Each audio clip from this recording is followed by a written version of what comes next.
Siyabingelela sizwe sonke sase South Africa nangaphandle. Lo bingelela ko Big Bull. Suka lezweni laseSwazini. Ngila kwaMhlabe yalingana namhlanje. Ngivakashela uDr Spikili. Ngitombingelela ngitomvusela. Kunento lengifuna kuyizwa kuye. Sebantu babahla ngaphandle nangala bathi bayithola la kuye. Manje ngifuna kuyizwela mina ukuthi lento labayithola lana labantu labangayivala umlomo ngayo kuyini kuyini sondela ke mnaleli nawe mbukeli uyizwele wena udokotela atokuchazela ukuthi yini lela gabe ngayo bantu bangawuvala umlomo ngayo dokotela ngicela ubungelele isizwe sakho. Asibingelele wonke umuntu okhona nje ngabe usekhaya ngabe ukuphi la eSouth Africa naphesha kwelwandle nakwezinye indawo la umuntu ekhona khona siyambingelela sanibonani nonke siyabingelela. Ngiyabonga dokotela wami dokotela wami sengizwe indaba eningi bantu ngala nangala abantu abaningi bathi abawuvala umlomo ngawe abawuvala umlomo ngawe bala ukuthi mina ngisuke eSwazini le ezweni elikude bathi kunendoda ngala bathi akandlovu uDr Spikili awumani ukuchazela isive sakho naloyo longakezwa lo sengakazi ngawe ukuthi le nduku lebantu bangayivala umlomo ngayo bathi baphakamisa ngayo nduku yabani indlelani baphakamisa indlelani le nduku lonayo kuyini kona lokuphakamisa? Uyabona nje Big Bull ngizochaza ngochaza kafushane ngoba yini uyabona masikhuluma ngendaba yokuphakamisa noma ngale nduku yokuphakamisa yala ekhaya singakhuluma kusukela manje kungaze kokusa ngakusasa ngoba inomlando omude kakhulu Big Bull le nduku. Yes. Le nduku lena kahle umuntu la ekhaya makuthiwa uzophakanyiswa ngisho ngangena la kulamagceke engene la ekhaya kuthiwa uhamba ngesicathulo esitshekile ugqoka ibhuluku elidabukile kuzwakala uma esebuya la ekhaya buye seshintshile abanye babuya la ekhaya sebazosibuka ngezimoto sebazosipha nezimali ngenxa yalento yala ekhaya yalento yokuphakamisa kunemfihlakalo ke khona kodwa ke engifuna ukugcizelela kakhulu kubantu engifuna ukuthi bakwazi kuzwakala le nduku yala ekhaya ayinabo ubungozi kuwe akuyona icontract njengokuthwala ngoba phela kukhona ukuthwala lokho kwecontract lokuqalela isikhathi esithile ukuthi uyophumelela ngemva kwesikhathi esingaka bese uyedlula emhlabeni mhlambe abanye uthothi bafelwa amalungu emndeni cha lokho kwala ekhaya kunjalo akuhlabi lokho kwala ekhaya la ekhaya lana siyamlungisa umuntu siyamkhanda la ekhaya siyamakha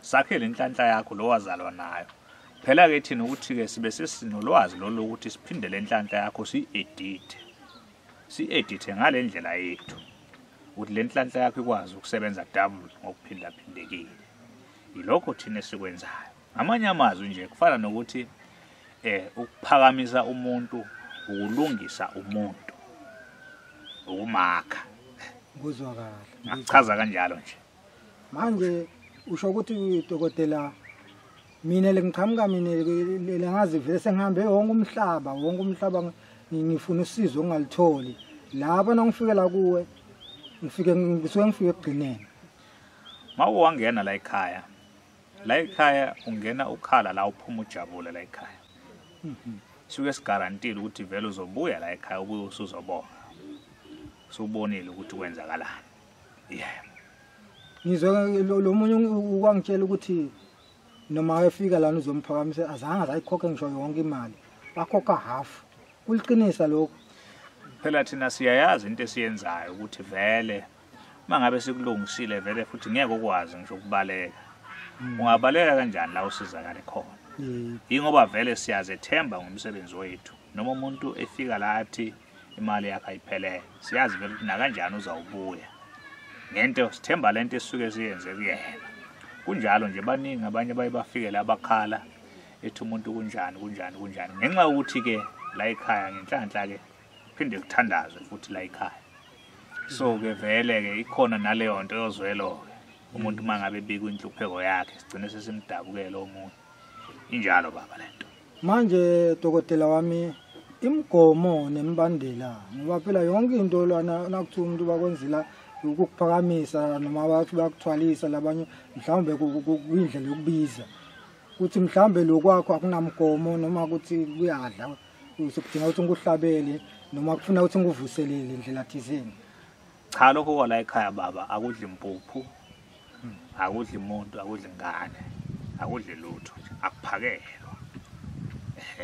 Kuclean nje ayike imigomo esizokunqumela yona ukuthi hayi sekufanele ungagunde ekhanda sekumele uthande kakhulu inyama wanjani cha akunjalo. Uziphilela lempilo nje wena vele uthanda ukuyiphila. Hayi ukuthi wena umphakamisa maybe ngipokwe noma ngabafana abafushane ma-under 10. Cha bakunjalo baba.